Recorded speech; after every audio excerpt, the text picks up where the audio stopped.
4,000 years ago, the Creator of the universe made an everlasting covenant with Abraham. All the land, from the Euphrates to the Nile, belongs to the sons of Israel. Shockwaves will shake the earth as heaven reaches down to fulfill that promise. Every nation that attempts to interfere with that covenant will march onto the battlefield against the Almighty. Prepare for a Rood awakening.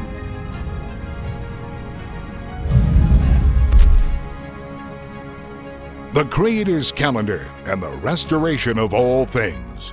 Introducing the astronomically and agriculturally corrected biblical Hebrew calendar. With your host, Michael Rood. Shalom. This is Michael Rood in the hill country of Judea, welcoming you to this teaching on the Creator's calendar and the restoration of all things.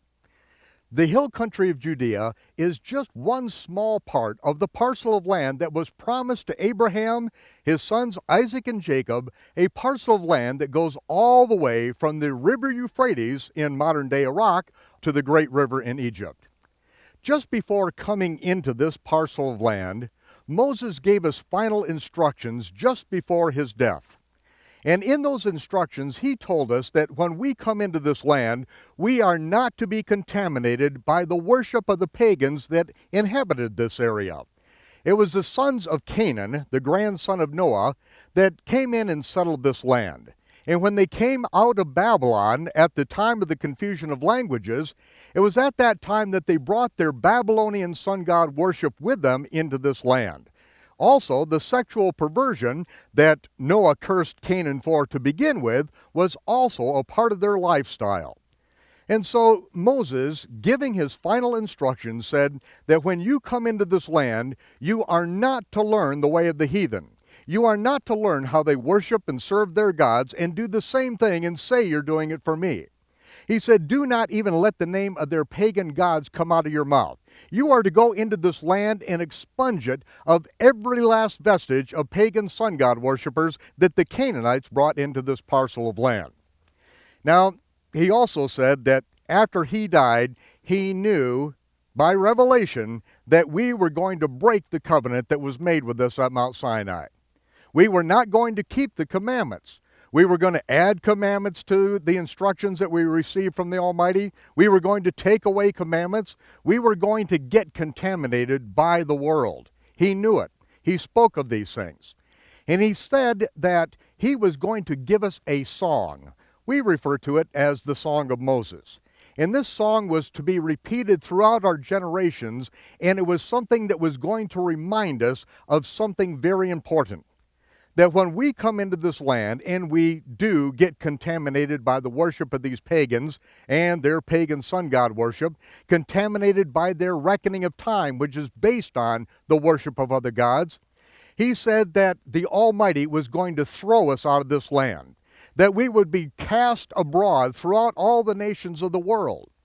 And when we are in our exile, we are going to see that the Almighty, it's as if he turns his back on us, and we don't even see him, but we do see that he fulfills his word. Now, when we are in our exile, and we are contaminated among the nations, we are no longer fulfilling our job as his priest, his representatives to the entire world. He said that at that time, this land would become a desolate wasteland. And in fact, that's exactly what happened. We are standing among the terraces that 2,000 years ago were planted. There were olive yards, there were vineyards. It was a beautiful area that people made their livelihood for thousands of years. But all of this was destroyed. And in the Song of Moses, it actually tells us that Gentiles will come from the far ends of the earth to this land and say, this is nothing but a wasteland. This is desolate. And it is because the Almighty has obviously punished his people. Well, I believe it was in the mid-1860s these that a man named Samuel Langhorne Clemens, whose pen name, Mark Twain, one of the most prolific and popular authors in the world at that time, came to the land of Israel. And he reported to the entire world that this is nothing but a desolate wasteland, that very few things grew here. And as I'm standing among the thorns and thistles even here today, just a little ways away, there are now olive yards, there are vineyards, there are plantings that are going on. And behind me, these trees behind me, they have been planted by the millions.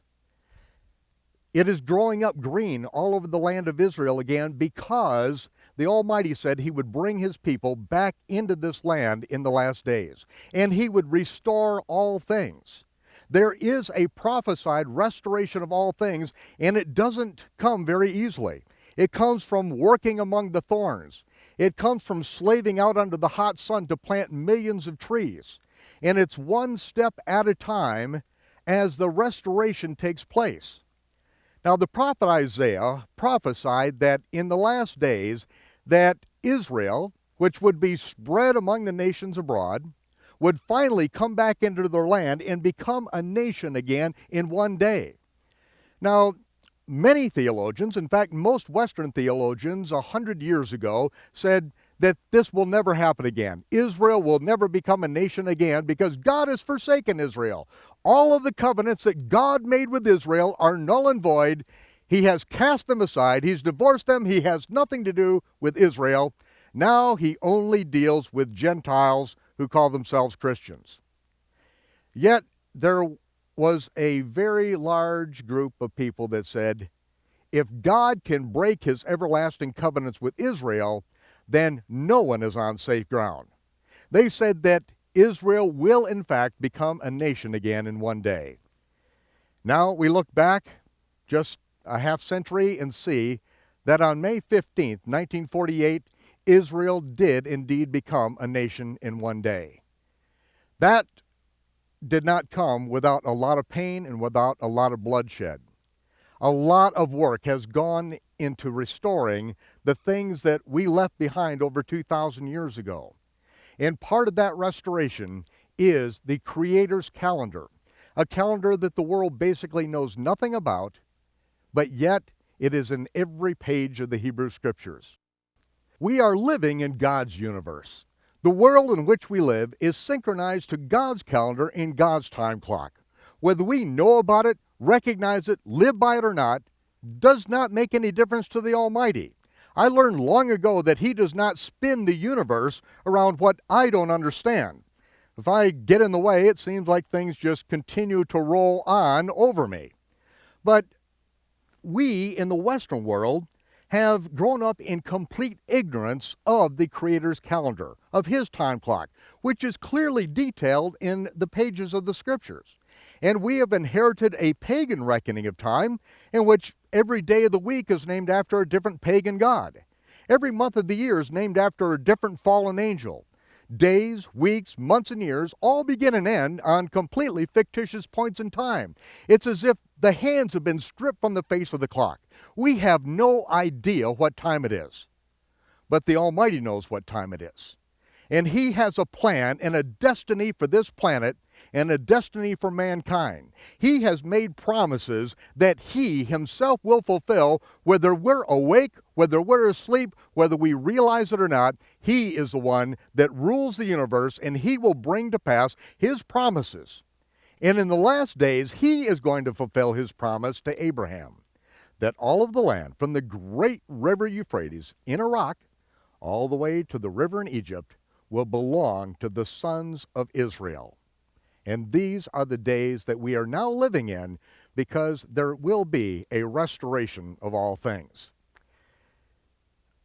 When we have grown up in complete ignorance of God's reckoning of time, which is clearly detailed in the Hebrew Scriptures, and we have inherited this pagan reckoning of time, along with it, we have inherited the reckoning of time that was put in place in Babylon by Babylonian sun god worshipers.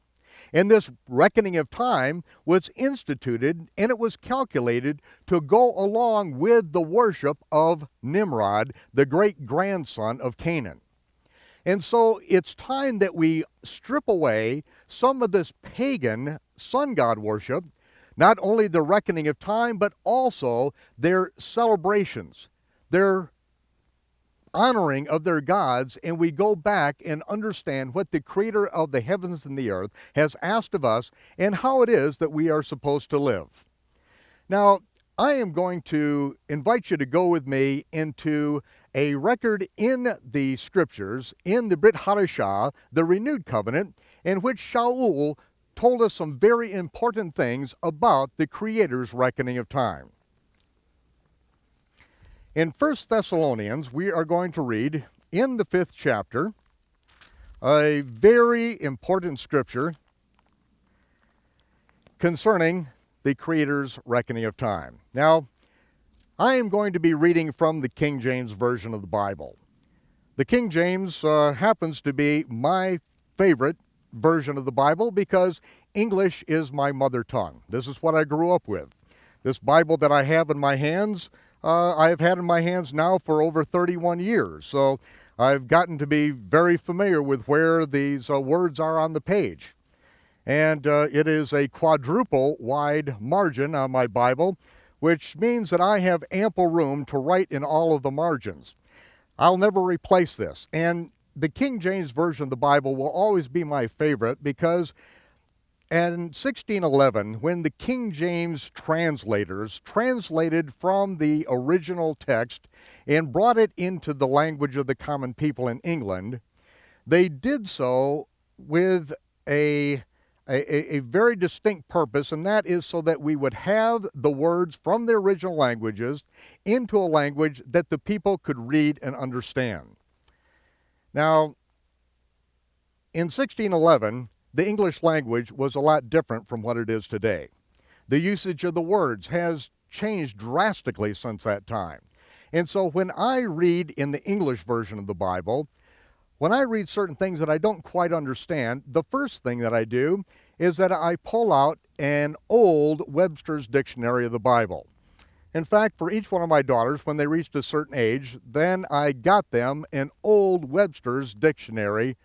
And the reason why I got them in Webster's Dictionary is because Noah Webster was a serious Bible student. Now, many of us recognize Noah Webster as the man, the scholar in America, who standardized the spelling of the English language. And that was a great accomplishment in itself. But I was in Noah Webster's home, which is now in Greenfield Village in Detroit, and there, under a case, is the handwritten translation that Noah did from the ancient Hebrew and the ancient Greek into the English language. Noah Webster said that that was the most important accomplishment of his entire life, to translate the Bible from its ancient languages into English. Now, why that is important for us today is that of all the accomplishments of Noah Webster, he said that that was the most important accomplishment. It's because in Webster's dictionary, he uses the English language and he also gives the definitions that fit with the ancient Hebrew and the ancient Greek. My particular favorite version of Webster's Dictionary is the 1825 edition, the International Edition, which already assumes that you understand the Greek language. That's a good place to start. And when I read the English scriptures, I need to have an old Webster's Dictionary. Now, when we don't quite understand what is written because of the English being archaic and sometimes we see things that don't quite fit, then the King James Version allows me to go back to the original languages very quickly because most of the research in the Western world, biblical research, has been done using the King James English version of the Bible, so then it goes back to the original languages. So when we see something that does not quite fit, either in our modern usage of the English language or because it just doesn't fit with the context, then we can take a step back into the ancient languages, and it's done very simply. And there are a few things that I appreciate that modern English doesn't have. Ye in Old English is the plural of you. In modern English, we don't use the plural of you, and so sometimes we're lost when we read the scriptures to know even who it's speaking of. Another thing about the 1611 King James Version of the Bible, by the way, it's not a translation. The translators made a word-by-word translation of the original languages, and then they worked to produce a version. Now, a version is when they take that translation and then form it into the proper grammar and syntax in the language in which it is speaking. I like working with translations, but it takes sometimes hours to read just a simple chapter. But in the King James Version, we are given something that's very easy in English to read. Now, in 1630, the Bible scholars in England asked the King James Version people to do something very special. Whenever the King James Version translators added words into the Bible in order to try to make it make sense in the English language, they did not denote any time that they made an addition, added a word. So in 1630, then they produced a version in which they put italics in the King James Version to let us know when the translators added words, added phrases that were not in the original, so that we would know that they added them in an attempt to clarify things, but realizing that that's not originally what it said. Another reason I like the King James Version is that in 1611, the letter J did not exist in the alphabet. It was about 25 years later that the letter J was added to the English alphabet and was put right after the letter Y. Why? Because the letter I has a I sound in English. The letter J has the Y sound in English. And even today, over in Europe, you don't speak of Mr. Jorgensen, it is Mr. Jorgensen, even though it's spelled with a J. When you go to Yugoslavia or go to Europe, you see that Yugoslavia is spelled with a capital J. It is the Y sound. And since there is no J sound in the Hebrew language, every time you come to the letter J in the King James Version of the Bible, when you pronounce it properly as the letter Y or Y, then you are going to be very close to the original. Such as Joshua. It's not Joshua, it is Yahshua, which is the shortened version of Yehoshua, which is Yahweh is our salvation. So anytime you see the letter J in your King James Version of the Bible, pronounce it as a Y, and you'll be very close. There are many, many things in this version of the Bible that I appreciate, but most of it is that I've had the same Bible for now over 30 years, and if there are things that needed to be studied and worked on, most likely I already have them in the margins of my scriptures, because I have had questions about the Bible as I began reading it as a young student, 17 years of age, and seriously studying the scriptures that I would pray for the answer to. Sometimes it would take decades for me to get the answer. Sometimes I had to go for 20 years to unlearn things that I had been taught as a youth and to see a different picture develop in the scripture to where finally I understood the answer. And I will never forget, as a young man, as I was seriously studying the book of Revelation and opening the book of Revelation in the letters to the assemblies at Ephesus, it said that Yahshua hated the doctrine and the deeds of the Nicolaitans. He further praised the believers in Ephesus, saying that you hate them as well, and that you are doing well. And when I read that, I knew that I wanted to understand the doctrine and the deeds of the Nicolaitans. And I read everything I could. Nothing made any sense. Nothing added up. Why does Yahshua hate this? Why does he passionately hate it? And he praises those who hate it as well. Well, I prayed in earnest prayer at that time that I would understand what it is that Yahshua hated so much because I wanted to at least be on the same page he was. And since the book of Revelation was written to the servants of the Messiah who need to know the things which must come to pass in the last days, I'm feeling that these may be the last days. And since I only have one life to live, whatever days I live are my last days anyway, but I wanted to understand this. But you know what happened? When I prayed that prayer, I had no idea that for about a decade I would be plunged into the depths of a Nicolaitan system, a Nicolaitan hierarchy, one of a prolific cult in America that manipulated, intimidated people. And when I got involved in that system and saw it from the inside, then I began to understand at that point what the doctrine and the deeds of the Nicolaitans were. And because I went through that, I then was able to help thousands and tens of thousands of people who are incarcerated in that same type of system, that same religious system, to get set free from it. I have friends who were in that system, in that cult, who are dead today. They committed suicide. I nearly lost my life. I actually lost my first marriage because of it. But through the course of that, the Almighty answered my prayer. Because of my experience in this religious cult, I am now able to effectively teach against the doctrines and the deeds of the Nicolaitans in a way that I could never have imagined if I had not gone through that. Unless I'd gone through that dark valley that brought me to the point of death in my life, I would never be able to do what I'm doing today. So now, let us open our Bibles, and I'll be reading out of the King James Version, 1 Thessalonians chapter 5, verse 1. But of the times and seasons, brethren, you have no need that I write unto you, for you yourselves know perfectly.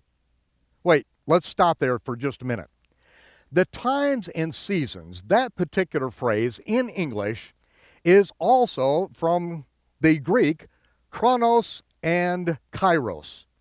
And that terminology is not only used throughout the Brit Hadashah, or as some people call it, the New Testament, but it is also found throughout the Greek translation of the Torah and the prophets, which is known as the Septuagint.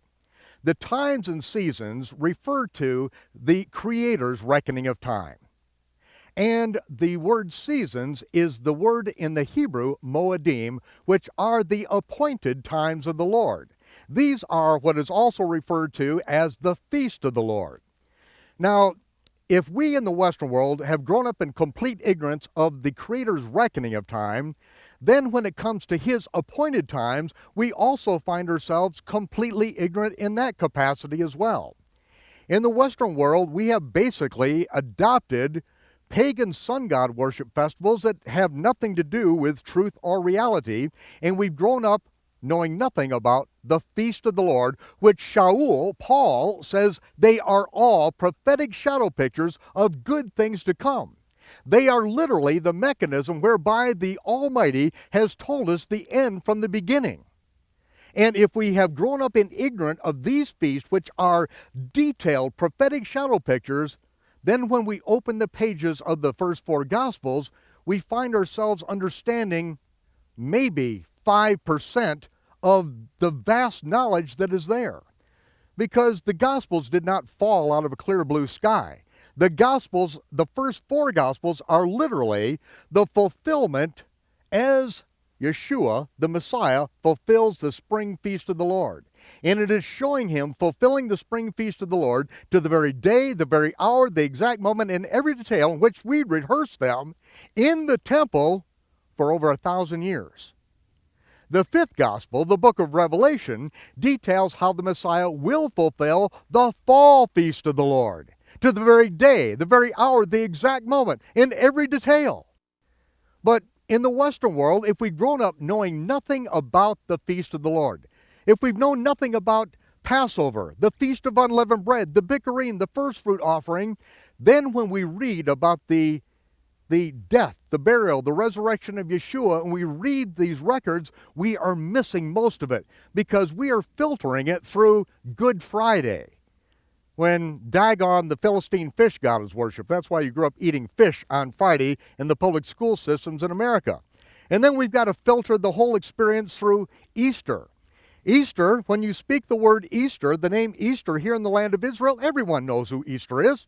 Easter is the name of the reincarnated wife of Nimrod. Semiramis, sent back from heaven by the gods in a giant egg on the first Sunday after the vernal equinox. The egg lands in the Euphrates River, it breaks open, and out emerges Semiramis, reincarnated as Easter, the bare-breasted goddess of sexual desire who turns a bird into an egg-laying rabbit. If what we have inherited in the Western world is basically Babylonian sun god worship and their festivals, and we do not know about his times and his Moedim, his feast, then there is no way that we can know perfectly anything.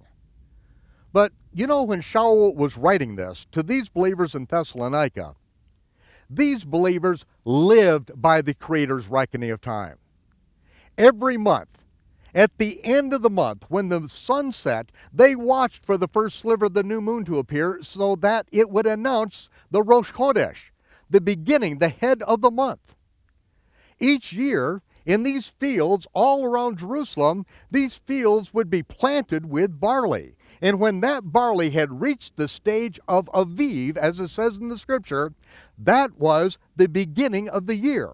At the new moon of the Aviv barley, that's when we began the year. It was the first month. Now, we see that we have been 2,000 years removed from the people, the culture of the Hebrew Scriptures, and we are lost in time. Neither Shaul nor these believers in Thessalonica could even imagine a day in which those who say that they believe the Bible would be raised in a culture in which no one would understand the Creator's reckoning of time. And so he writes, concerning the times and the seasons, the Moedim of Yahweh, you have no need that I write unto you. For you perfectly know that the day of the Lord so comes as a thief in the night.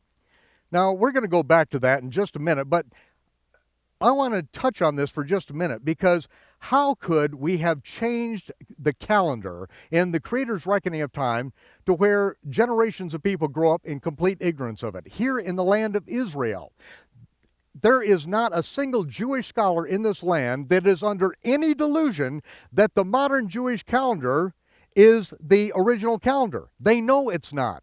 They know that the calendar was deliberately changed. They changed it. They documented it. It's all there. But let's go back to the book of Daniel and see a very important scripture in the 7th chapter of Daniel. Now, one of the things about Daniel and this particular book is that we are given a number of incidents in Daniel's life so that we can see how the Almighty worked in his life, the miraculous events that happened in his life, to where Daniel could then tell us about the revelation that he got from above, the revelation that came from the angel Gabriel, and we would know that this man is not just making it up. Now, I hear people all the time saying, the Lord told me this, the Lord told me that, the Lord told him some other thing, and it's like the Lord is chattering away to them like I seldom hear them talk to anybody else that often. And I get a little skeptical about the third time someone uses the term, the Lord told me something, and I take a few steps back because I don't want to get hit by any stray lightning bolts coming down out of heaven. But Daniel, when we read his words, we understand that the man has understanding. We have seen the miracles happen in his life. And I am going to share a few of these miracles with you. In Daniel chapter 7, verse 25, it speaks of someone who, in this particular area, you can see that it's not the good guys. And it says that he shall speak great words against the Most High.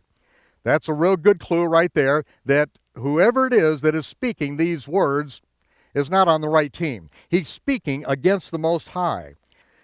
Now, when he wears out the saints of God, it says that he shall think to change times and laws. And the word laws here, of course, is the word Torahs, the instructions. And this is very important because if someone is going to speak against the Most High, the basic foundation is that he is going to speak against his instructions. The instructions which are sweeter than honeycomb to the taste. The instructions that lead men to salvation. The instructions that are life.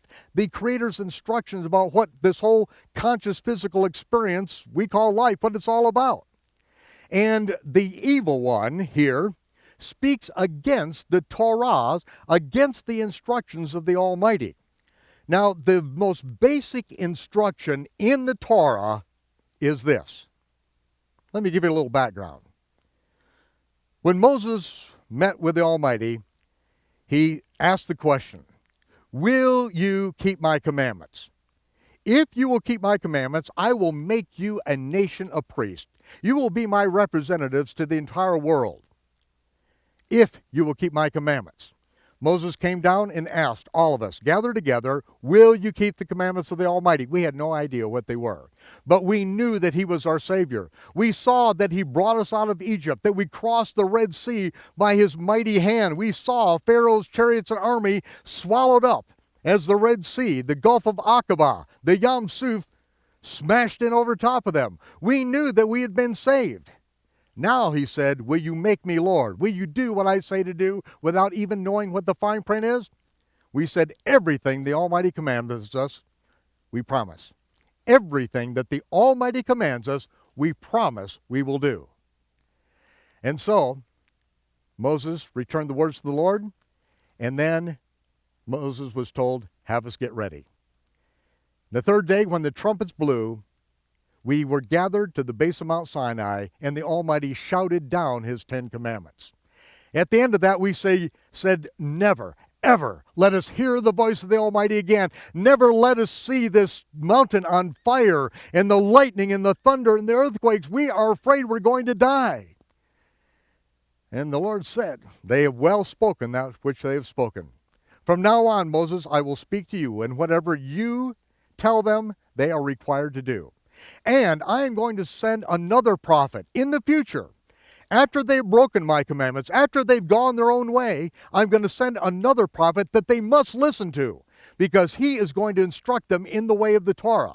And if anyone comes along and adds any commandments or takes away one single commandment, you will know that they are a false prophet. And if these false prophets do signs, miracles, and wonders, but they add to or they subtract from my commandments, if they teach you in any way to violate any of my instructions that I have commanded you this day through the mouth of Moses, you will know when they do the signs, miracles, and wonders that I have sent them. I have empowered them, but I've empowered them as false prophets to attempt to deceive you, because I am going to try you. I am going to see if you are actually going to do what you said you would do, that you would keep my commandments. That's all I'm asking. My commandments are simple. They're not grievous. They're not hard to be borne. My commandments are simple, and they are life. And they are designed to keep you out of the web of religious manipulation, intimidation. They are designed to let you live your life according to my commandments, and you will see that I will bless you. The nations of the world will see that I will bless you. And you will be known throughout the world as the people of God. But if you break them, if you break my commandments, if you add commandments to or subtract commandments, then you are going to be cast out of the land. It's going to become a deserted wasteland until I bring you back in the last days, and there will be a restoration of all these things that I have promised you. Now I will bring them to pass. Now, when someone changes Torahs, the instructions, this is not good. When someone adds a commandment or takes away a commandment, this is exactly the definition of a false prophet in the Scripture. And he says that he will not only think to change the Torah, he will also think to change times. And in this world, we basically have 3 different calendars that are known in the Western world. And these 3 particular calendars are very important to understand. Because in the Western world, we have been given the Babylonian calendar. This came, of course, out of Babylon.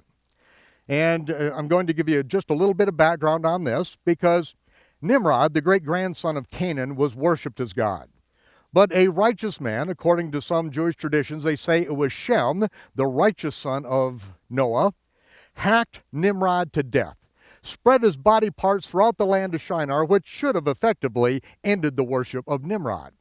But his wife, Semiramis, not willing to let the kingdom slip through her fingers so easily, said that Nimrod really didn't die. He has ascended up into heaven and has now become the sun god.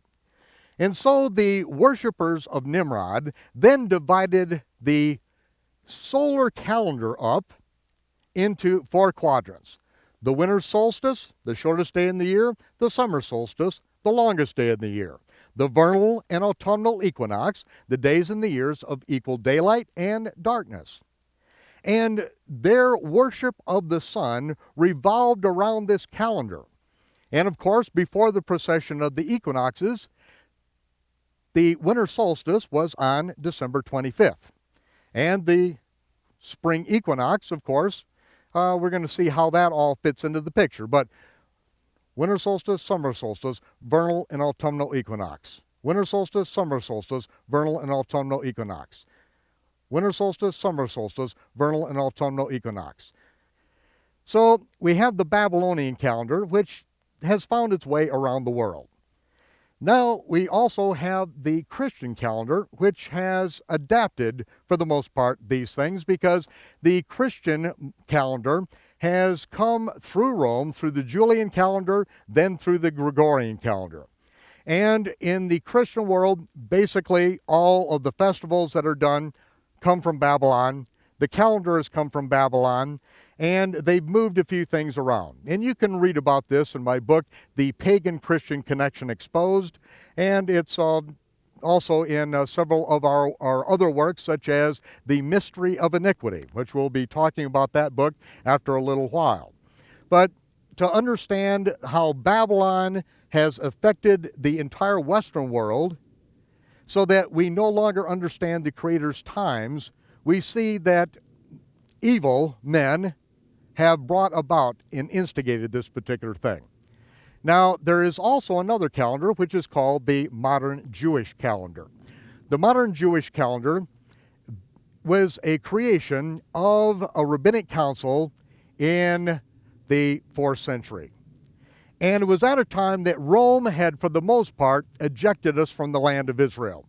Most of the Jews had left this area, the hill country of Judea, and they were now living up in the Galilee region. And for a few hundred years, they were able to live in relative freedom, but then the Romans threw all of the Israelites out of the land. And just before they were ejected from the land, the Pharisees, which is a small faction of Judaism that had continued to grow through the years, they assembled themselves together and said, "We are going into exile." Basically, exactly what Moses said is coming to pass. Now, while we are in exile, we will no longer be in the land. We will not be able to sight the new moon and declare it from the Temple Mount in Jerusalem, light signal fires that are seen throughout the land. And so there won't be a consistent way that we can communicate with the rest of our brethren scattered over 3 continents what day of the month it is. And so we are going to have to do some calculations. They said, we're no longer going to be in the land of Israel and be able to inspect the barley crop each year to determine the first month of the year, the month in which we'll have Passover. In fact, we're not even allowed to come back into Jerusalem to hold the Passover, and the temple is destroyed, and so these things are seemingly moot, and it is the result of our disobedience. Now we're going to be scattered to the 4 winds of the heaven. So the Pharisees got together and decided to use Babylonian mathematics and use a mathematical point in time to determine the beginning of the month. It is called in Babylonian mathematics conjunction. It is the moment in time in which the sun, the moon, and the earth are all in a straight line, all in conjunction. You can't see the moon, of course, because of the light of the sun. but it is a mathematical point in time that can be calculated with great exactness. So they said from now on, instead of sighting the new moon, which would normally be seen a couple days later, instead we're going to go by this mathematical calculation. In fact, the word conjunction and vernal equinox, they're not even in the Bible. They're not even in the ancient Hebrew language. There's no words for these Babylonian terms. But they said this is what we're going to go by, conjunction. Also, we are not going to be inspecting the barley in the land of Israel, and so we are going to go by the vernal equinox, the day in the spring when there's equal daylight and equal darkness. And we are then going to calculate when we're going to do the Passover Seder in our exile according to these Babylonian calculations. In fact, they borrowed these calculations from an Arab who was from Babylon, because the Arabs also go by the new moon, but they also go by their astronomical calculations, whereas the Israelites did not use these calculations. But in the 4th century, that is when the modern Jewish calendar was put in place, and it was stated at the time that when we return to the land, and when the Messiah reigns, we will go back to the original biblical reckoning of time. So we see that the Pharisees actually changed times and moedim. They also changed the way these things were calculated. And a little later in the program, I'm going to introduce you to Nehemiah Gordon, who was raised as a Pharisee. His father is a rabbi, he's a Pharisee. His grandfathers for the past 30 generations have been Pharisee rabbis. And Nehemiah, because of his background, being raised as a Pharisee, is able to take us into some of the ancient writings and explain the biblical calendar and how it was originally calculated. And I'm going to leave some of the details for him. But it's good enough to know that it is not a positive thing in the book of Daniel. No one could construe that the changing of times and seasons and the changing of the Torah is possibly a good thing. In fact, the Pharisees said that they had the authority to add commandments to the scriptures, add commandments to the Torah that was given to Moses, and they have authority to take away commandments.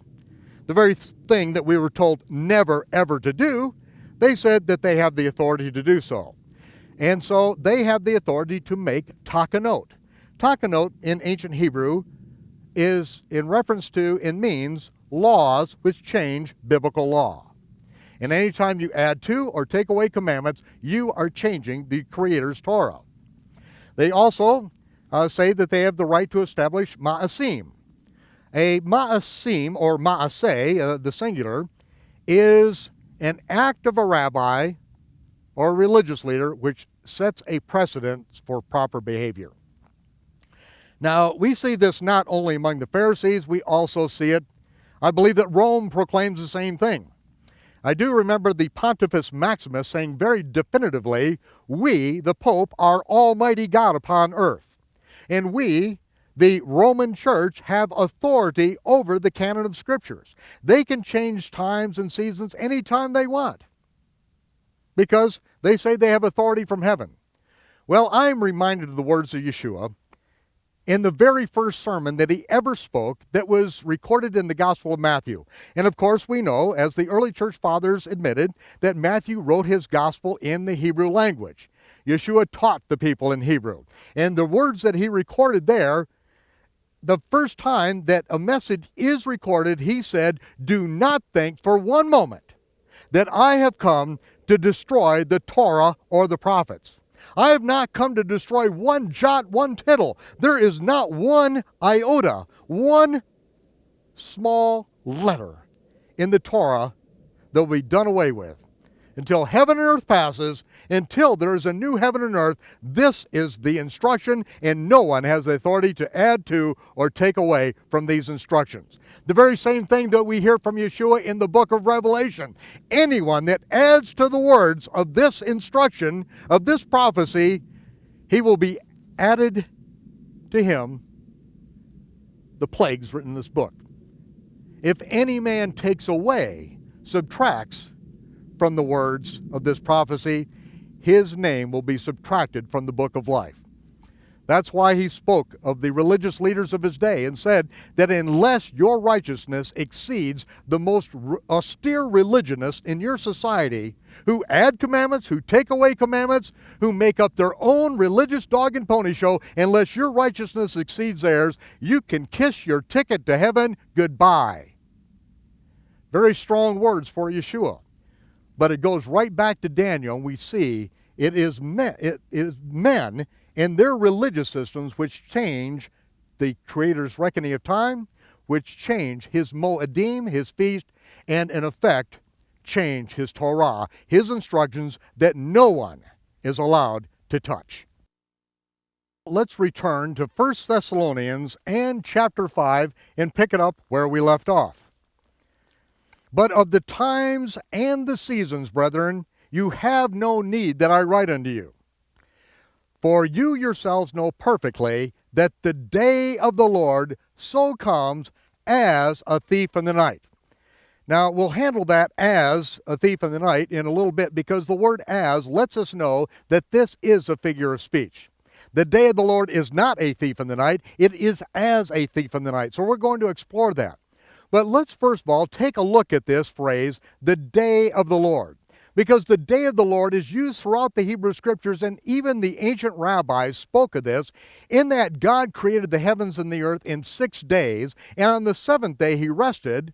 What that means is that man will have his time of rule and reign upon the earth for 6,000 years, and the Messiah will rule in the 7th millennium, the day or millennium of the Lord, the Sabbath millennium.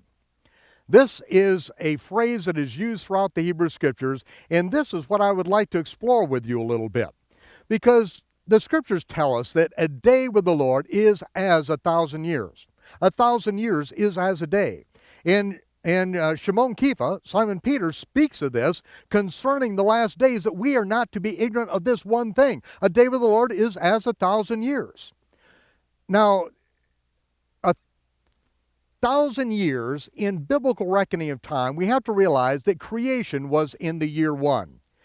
There is, in the Hebrew reckoning, the very first year is year 1.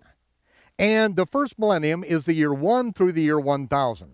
The second millennium begins in the year 1001 and goes through 2000. And so on, so that by the time you get to the year 6001 from creation, which is literally 70 jubilees of years, at that point we enter into the 7th or the Sabbath millennium, the day or millennium of the Lord. Now, among Christian chronologists, there is very little disagreement with this following statement, that creation, according to the Hebrew Scriptures, took place around 4,000 years before the birth of Yahshua. And here we are about 2,000 years after the birth of Yahshua. Now, if you add 4,000 plus 2,000, you come to around 6,000. So that is why Y2K, the year 2000, was such a landmark in many people's thinking, because they knew that according to the common reckoning of time, we are nearing this point in time. Many were saying that on December 31st, 1999 at midnight, that is when Jesus is going to return. Well, I made a lot of enemies back there before Y2K, because I said that Y2K is moot. It is totally irrelevant. December 31st, 1999 at midnight doesn't begin a day. It doesn't begin a week. It doesn't begin a month, doesn't begin a year, it doesn't begin a millennium. In fact, it doesn't even begin the new millennium on the pagan calendar. It is a complete fabrication. Oh, okay, maybe, perhaps it could be a 2-digit computer code problem. But January 1st means nothing to the Almighty. January is named after Janus, the two-headed Roman god. It has nothing to do with biblical reckoning of time. It has nothing to do with the times and seasons of the Almighty. But yet, if we know nothing about the biblical calendar, we can then be seduced, we can then be derailed, and take off on many harmful and strange behaviors. Now, this is not to say that the time was very important, because at that point we were nearing the year 6001 from creation. And that is when we began to publish our work on the astronomically corrected biblical Hebrew calendar originally. Now, I had been studying biblical chronologies for about 20 years. And so when I realized that we are approaching 6001, the seventh millennium, then I began to do my calculations to correct the accurate calendar, the total elapsed time calendar from creation. Now, I'm no different from hundreds and perhaps thousands of others who have done this through history. In fact, it was the noted rabbinic chronologist, Rabbi Shimon Kefa, who said that he could prove that there were at least 167 years that were removed from the total elapsed time calendar from creation that was in common use by the Jews, and probably much more than that. And he said that when the rabbis hid the book of genealogies, and they did it so that the years, how to calculate the actual years from creation, they did this in order to mask the birth date of the year that Simon Bar Kokhba was born. And to give you a little bit of background on this and why this is so important, that the rabbis actually taught something extremely accurate. And that was from the prophecy of Malachi. The prophet Malachi said that the Son of Righteousness would arise with healing in his wings. Now, the word son was spelled as in English translated S-U-N. The Son. The Son of Righteousness will arise with healing in his wings. The wings, the tzitzit in the hem of his garment, that every Israelite was commanded to put on the corners of their tallit, their four-cornered garment. Now, they said, just as the sun was created on the fourth day, so the Messiah will come in the fourth day or the fourth millennium. And in fact, in my work in this chronology, I determined that Yahshua was actually born in the year 3998, which is the very end of the fourth millennium.